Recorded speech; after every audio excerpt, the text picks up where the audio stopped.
All right, so what we'll be doing today is, well, we'll be revisiting hypothesis testing. And there was one thing I said last week that I need to correct the record on a little bit, which is about dividing p-values by 2. I was just looking through, because I don't use R to do sort of t-tests. And I was looking through what we did last week, and I sort of realized that I'd said you divide the p-values by 2. But I realized that when you specify the alternative as a one-sided test, R actually divides the p-value by 2 for you. So you actually don't need to divide the p-value by 2 again.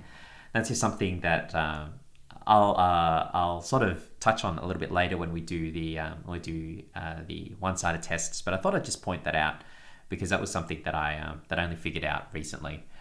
Anyway, so that's what we're doing this week. We'll be touching on some hypothesis testing. We'll cover testing means, we'll cover testing variances, we'll talk about how we visualize univariate data again, so we'll talk about using histograms, do the Jacques-Barré test, and which is a test for normality, and we'll talk about some of the assumptions that we make when we're actually doing these tests, just to be clear about what exactly it is that we're doing and how we can actually interpret these test results correctly.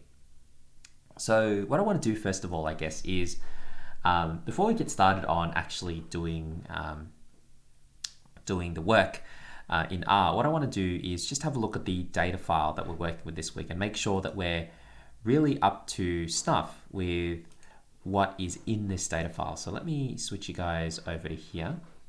Hopefully you can see that. Again, if you have any questions, let me know and I'll get rid of you guys. Okay, so if you have any questions, just yell out or type it out to me in the chat and I'll be able to answer that. Okay, so let's have a look at this data file here. So I've downloaded the data file and I've placed it in this folder here, which I'll set to be my working directory. And I've created an empty script file, which is where I'm going to do my work. Now you can import the data file by sort of clicking here and then import dataset, or alternatively, of course, you can use this type of command here, read.csv, and this is mortgage2.csv. Both are fine, depending on which you prefer. I don't really have much of a preference either way. I'll do it either way depending on how I'm feeling on the day. So these are mortgage repayments for 150 people, and before represents the mortgage payments 5 years ago and now represents the mortgage payments today. Now, what's really important to remember about this is that the 150 people surveyed before and 150 people surveyed today are actually not the same people. Now, that means that the data is not match pairs. Now, match pairs data is better, but there's a lot of issues with trying to get match pairs data. It's sometimes also called panel data, where the 150 individuals are the same, okay? So collecting data at the end of the day comes down in some sense or another to survey design, right? How do you design a survey in order to get the data that you want to get? Now, if you're doing a course in econometrics, you're at uni, then you get the data set and you use it, right? Who cares? But the truth is that if you're in the real world and you're actually doing this for a living, or you've been tasked to a consultant, let's say, and you've been tasked to collect some data and try to come up with some conclusions for your clients, well, sometimes you have pre-collected data. Sometimes you actually have to go out and design the surveys and get someone to actually collect this data for you. If not, you might have to go and collect the data yourself. So let's suppose that you want to figure out people's mortgage payments today and people's mortgage payments 5 years ago. Well, the first thing you could do is, well, you could survey people today and then you wait 5 years and then you survey the same group of people again. There's obvious problems with that, right? The other way you can do it is you can just survey 150 people and you ask them, well, how much are you paying your mortgage today? How much you paying your mortgage 5 years ago? If they didn't have a mortgage 5 years ago, for example, then you simply exclude them from the study. Problem with that is that most people don't remember what their mortgage payments were 5 years ago, unless there's some financial incentive for them to remember. They're probably not going to. Okay, so you can sort of see the issues with doing it that way. All right. So really, all that you're left with doing is you're surveying 150 people who remember their mortgage payments and 150 people who are paying mortgages today, and they become independent samples. So it's much simpler to do independent samples from a survey design perspective, which is why this is sometimes the sort of data that you get. All right, so the first thing we're going to do, as with always when we have some new data, is let's try and see what the data looks like. Do some summary statistics. Let's look at the mean or the median. Measure of the center. You can sort of see that quite similar average mortgage payments 5 years ago and today, about $930, $940 per month on average. This is US data, so this is US dollars. You might want to look at standard deviations, so something like this before and now. Let's see what they are. Seems to have gone down quite a fair bit, so the ranges of the mortgage payment seems to have decreased. So before it used to be much bigger range, and now it seems to be a bit of a smaller range. So it looks like the standard deviations decreased, but the mean, by and large, hasn't really changed all that much. Okay. All right. So that's the basic gist of what the data looks like. If you want to see the data visually, you could do a histogram. So hist T3 now. Let's do before first. And hist T3 now. Okay. Yeah, looks sort of normalish. I would say that this is fairly normal, both of them. This is a bit more normal actually, even though it might not look it, because it doesn't have sort of these fat tails that I think this T3 before seems to have. We can do a Jacques-Barré test later to verify the normality of these series, but I guess that's what they look like. Now, something to keep in mind is that how much you pay on your mortgage payments, it's dollars, so it's practically continuous, or it's viewed as continuous. And the issue here is that you've represented continuous data in a discrete way, right? Because histograms are discrete. Why are they discrete? Because you only have a finite number of bars. So you had to discretize continuous data. Now the issue with whenever you discretize continuous data, it is completely arbitrary, right? Because you are dividing up a continuous line into chunks. You're chunking the continuous variable into groups. And you can always divide that group up in different ways, all right? Give a very basic example. You have some data on heights, all right? You have 4 people. One person is 150, 152, 158, and 162 centimeters tall, yeah? Now, in that case, you can actually divide up those 4 people into groups however you want. You can have, if you have a group which is 150 to 170 centimeters, they'll all fall into that one group, and you'll have a histogram which is just 1 bar, but it's 4 units high, right? You can divide them up into 2 and 2, you can divide them up into 3 and 1, you can divide them up into, if you have per centimeter bars, you know, 1 for 170, 170, you know, I guess 150, 151, 152, then you'd actually end up with just 4 separate bars, but it's only 1 unit high. So the issue is that whenever you discretize continuous data, you can discretize it however you want. And the choices that you make when you discretize that continuous data is going to make your histograms look different, right? So histograms aren't the perfect tool for representing continuous data. So what I actually prefer for representing continuous data is a density plot. So you get that by doing this. I'm not sure if you use density plots in this unit, but you'll definitely be using density plots a lot in other units.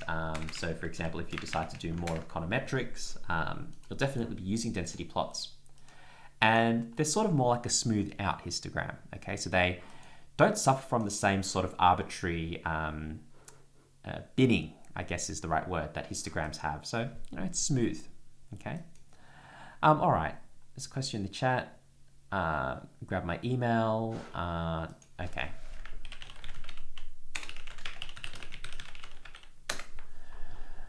There you go. Okay. So that's sort of a bit of a philosophical issue that I think is important. All right. You're welcome, Patricia. Okay. So let's move along here. And what I want to do is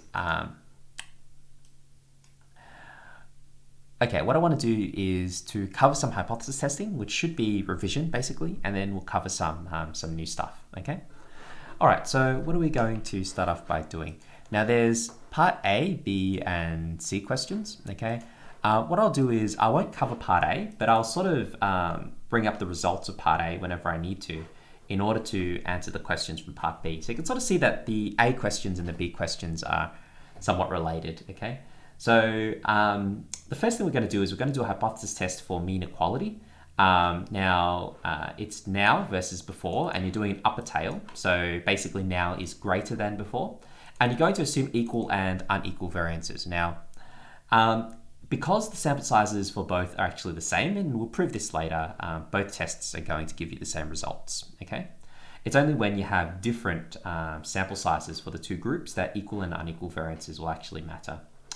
All right, so let's do the hypothesis test. So the way that you would do that is as follows. It's just t.test. First series is T3 now. Second series is T3 before. And the alternative is greater. Now remember that the alternative here is always the first versus the second. Okay, so it's always T3 now is greater than T3 before. So the way I think about it is that the sign will fit here right in between these two. So it's a greater than sign because the first is greater than the second. All right, so if you did this the other way around, before and now, obviously you have to remember to flip the sign. Okay, but you'll get the same results. Okay, so you can see here, p-value is 0.3, obviously not less than 0.05, you do not reject the null. Okay, so in this case here, H0 is that, I guess the mean now is equal to the mean before, and the alternative here is that the mean now is greater than the mean before, okay? So here you don't reject the null, okay? Okay, now I said before that you don't divide the p-value by 2. The reason is that when you specify the alternative here, R actually divides the p-value in 2 for you. If you actually wanted to do a two-tailed test, you simply don't specify the alternative, you just do this. This is a two-tailed test. And if you do the two-tailed test, you can see here that the p-value is twice this, but obviously the test statistic is the same, okay? But here you can see that R divides the p-value by 2 for you when you're going from a two-tailed test to a one-tailed test, all right? And it even tells you here that the alternative is that the true difference in means is greater than 0, and here the true difference in means is not equal to 0, so it's a two-sided test. Be greater than or smaller than, the p-value is twice as big, all right? And the reason why is because when you're doing a two-tailed test and you're doing it 5%, for example, it's actually only 2.5% of area either tail. Whereas if you're doing a one-tailed test, all the area is in the one tail. So R divides it in 2 for you, so you don't actually have to divide it by 2 again, okay? If you assume the same variances, the way that you would do that is the following. You have to add in an extra argument at the end here, and that argument will simply tell R that the variances are the same. Okay, so simply type here var.equals is equal to true. And you'll see here that the results you get are exactly the same. Okay, the reason for that is, of course, because the sample sizes are the same for both of these two samples. Okay. All right. Any questions about t-tests before we move along? So this is simply assuming variances are the same. And it's really the same test because n1 is equal to n2, okay? All right, are we all good with that? Give me a thumbs up if that makes sense. Ask me any questions if you want. Okay, it looks like we're all happy. Okay, so let's move along and we'll have a look at the next question here, which is, so we've done B1 and B2, okay? Let's go on to B3.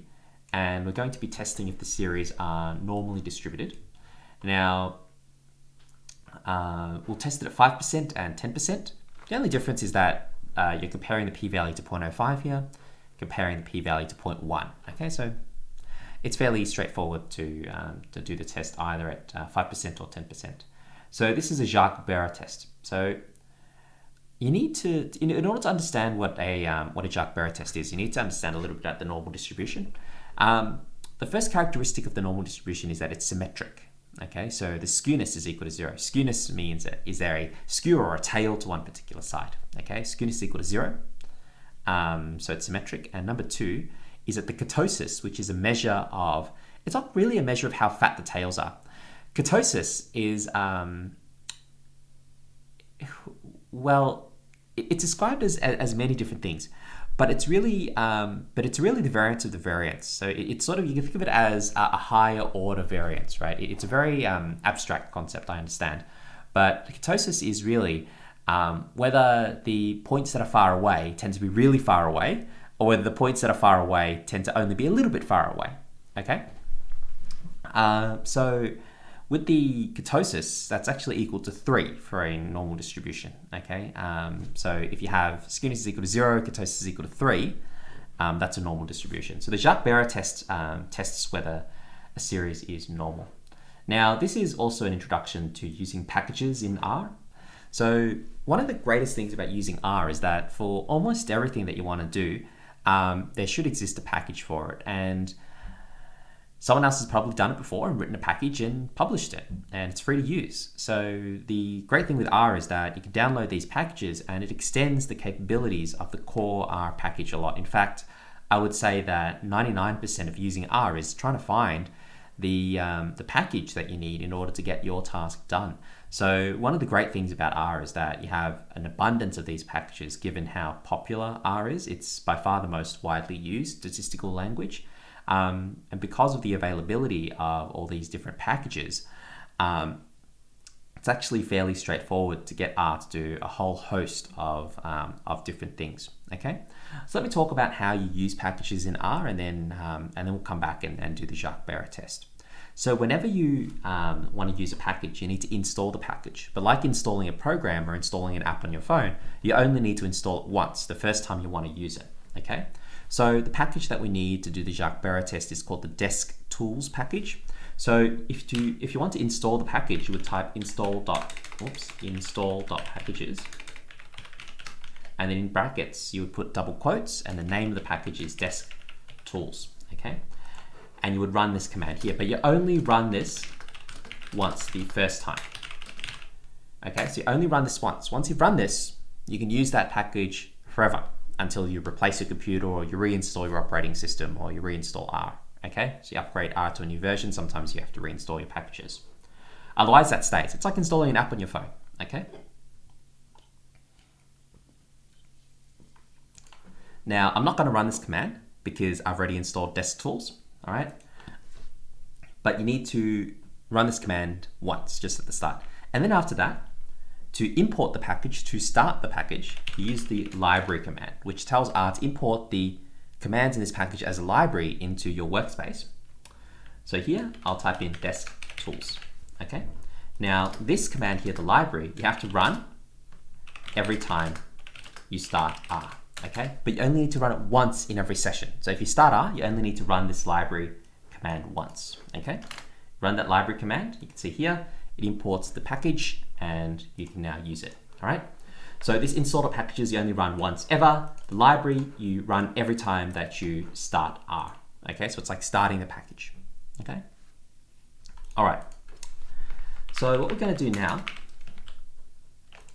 is we're going to use these packages in order to do, or use this package, I should say, in order to do the Jacques-Barré test. All right. So with the Jacques-Barré test, the null hypothesis of the Jacques-Barré test is that the distribution is normal. Okay, so the Jacques-Barré test, the null hypothesis is that the data is normally distributed, which really means that skewness is equal to 0 and ketosis is equal to 3, and H1, the alternative, is that the data is not normally distributed. All right.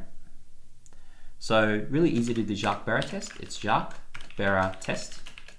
And then in here, you simply put the name of the series. So T3 now, and we'll do T3 before. Okay. And here we have the results of our Jacques-Barré test. And you look at the p-values, and they'll tell you whether it's a rejection or not. So now, the p-value is 0.8, so you do not reject at 5%, nor 10%. So really the conclusion is that data is normal. Here, you do not reject at 5%, but reject at 10%. So your conclusion is that at 10% the data is not normal, but not at 5%. Okay, so you're more than 90% sure the data is not normal, but you're not more than 95% sure. Okay, you're between 90 and 95% sure. So it sort of matches up with what we said before, right? I said that now looks fairly normal, even though I know that there's a bit of skew and this guy's out here, but it's normal to me because if you sort of squint your eyes a little bit, it has a very normal shape, whereas before I said it was a little bit more non-normal because the tails were too fat, sort of stretched out too much for it to be normal. So it's really the kurtosis that's making this before non-normal. We can sort of see that at 5%, both of them are normal, but at 10%, the series before is non-normal. Now, you don't really have enough of a sample size to say much, and I think that one of the reasons why you only reject 10% but not 5%, so you're more than 90 but you're not more than 95% sure, is because the sample size is fairly small. Turn on my aircon because it's getting hot. So hopefully that's pretty clear, okay, and that's how you would interpret a Jacques-Berer test. All right, we all good? Any questions on the Jacques-Berer test? Thumbs up. All right, you guys seem happy. So let us move swiftly along. So what we're going to be doing next is we'll be looking at the population variances, whether they're equal. And then we'll talk a little bit about something that I mentioned before, which is why the test for the equality of the means is actually the same, regardless of our assumptions about the variances. Okay, so I'll talk about that in a little bit. All right, so let me have a look at B4 first. So this is looking at the variances between now and before and whether they're the same. And then we'll talk about why it is that when we did B1 and B2, we actually got the same result, regardless of whether we assumed the variances were the same or the variances were different. Okay. All right. So let's talk about the variances first. Before I do that, let me just remind us of what the standard deviation is. Now, standard deviation is the square root of variance. It's a much more natural measure to use to measure the spread, and the reason why it's a much more natural measure to use is because it's in the same units as the data that you're measuring. Okay, so if the data is in dollars, which this is, then the standard deviation is in dollars as well. The scale makes a little bit more sense. Alex, we reject the null on the Jacques-Berer test when the p-value is less than the significance level. Yes, that's always the case. You always reject if the p-value is less than the significance level. Yeah. Okay. All right. So now 218 and 176. Look, that's pretty different. Okay. So I would say that I'm pretty sure that if you were to do a variance test on these two series, that you would end up seeing that the variances are not equal. Okay, so the variance test is really a test for H0, that the variance of now is equal to the variance of before, and H1 is that the variance now is not equals, and usually we type not equals with exclamation equals the variance of before. Okay. So you can use var test. Now var test is also in the desk tools package, so you need to import the desk tools package if you want to use var test. And all you need to do here is T3 before. I guess you use now just to keep the order the same, but given it's a two-sided test, it doesn't matter which order you put them in. And T3 before, as follows. Okay. Again, you look at the p-value here. Okay, you can see that we reject H0 as p is obviously less than 0.05, so the variances are not the same, which is what we sort of suspected, right? I sort of said that given how different the standard deviations were, you wouldn't expect them to be the same. Okay, so you can see here that it's fairly straightforward to implement these tests in R. Okay. Is there a difference between using var test and var.test? Let's try var.test.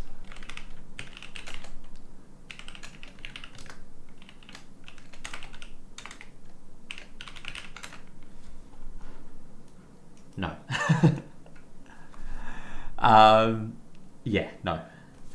So var.test is actually inbuilt into R, I think, so you don't need any packages to use it. Yeah, but they look the same. But I think var test allows for a bit more complexity. So if I do a comma here, just give suggestions. No, it doesn't give suggestions. So let me try this. No, it's just X. Okay. So it actually doesn't give any additional functionality over var.test. Okay, so either are fine in this case. So that they give exactly the same test statistic and exactly the same p-value. Okay. And the output is actually exactly the same as well. All right. So I think we can conclude here that the result is that it's a rejection. Okay, so we conclude that the variances or the standard deviations of the two series are not the same. All right. Okay. So let's go back and have a look at the little anomaly. Well, it's not an anomaly, but sort of the observation that I pointed out when we were looking at B1 and B2, which is why B1 and B2 have the same output. And I said that they have the same output because the sample size is the same. Okay. So we need to understand how we calculate the test statistic of this test. Okay, so in order to do that, let me just now I don't have my iPad here, so I'll have to make do with writing with my mouse, which I'm actually not that terrible at doing. And let's just talk about this test here. If you have H0, let's say mu1 is equal to mu2 versus H1. And just for simplicity's sake, I'll just do a one-sided test, but it doesn't really matter whether it's a one-sided or a two-sided test because the test statistic's the same, okay? The test statistic is going to be mu1 minus mu2 divided by the standard error of mu1 minus mu2, okay? Now this standard error is the quantity that's given over here, okay? So when sigma 1 squared is not equal to sigma 2 squared, this is the standard error. And when sigma 1 squared is equal to sigma 2 squared, this is the standard error here. Let me just copy this over to my pseudo whiteboard so that I don't have to keep flipping back and forth.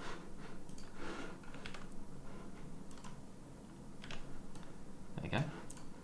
All right, so this is the standard error that we're talking about here in the denominator. Obviously, in the numerator, mu1 minus mu2 doesn't depend on the variances in any way, right? So the question is, well, what happens when n1 is equal to n2? Okay. Now, when sigma 1 squared is not equal to sigma 2 squared, this is the standard error that you would use. Okay. And when sigma 1 squared is equal to sigma 2 squared, this is the standard error you would use, where this SP here is the pooled standard deviation. So pooled standard deviation, you put all the data together and you calculate the standard deviation just once, all in the one go. Now what happens if n1 is equal to n2? Okay, if n1 is equal to n2, these two standard errors, let's call this 1 and let's call this 2, are actually equal. Okay, so the conjecture, here, so what I want to prove is that if n1 is equal to n2, which let's just call n, then that actually implies that 1 is equal to 2. Okay? All right. So let's actually see if we can prove that.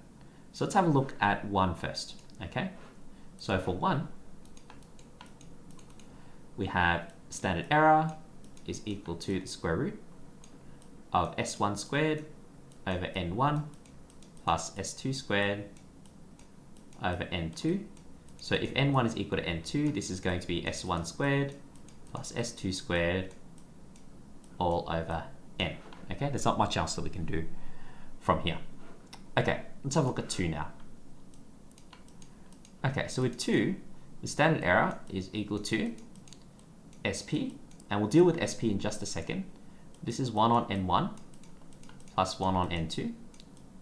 And what I'm going to do here is, of course, we can see that this is just going to be SP, square root of 1 on n plus 1 on n, which is SP square root of 2 on n. And what I'll do here is I'll just bring the SP inside. So you bring it inside, you have to square it, divided by n, okay? And the reason why I did that is because we have a formula for SP squared here. So let's have a look at this SP squared here, right? This quantity right here. So this SP squared is equal to n1 minus 1, but we'll substitute, n1 and n2 both for n. So you have n minus 1 s1 squared plus n minus 1 s2 squared divided by 2n minus 1, okay? Now here, we have to make a little bit of an assumption, okay? And the assumption is that if n is large,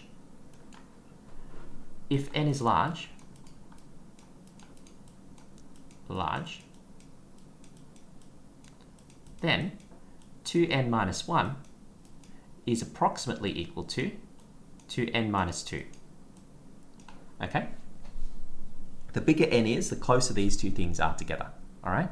So if n is large, 2n minus 1 is about the same as 2n minus 2. Right? If n is 1,000, then 2n minus 1 is 1,999. 2n minus 2 is pretty close, 1,998.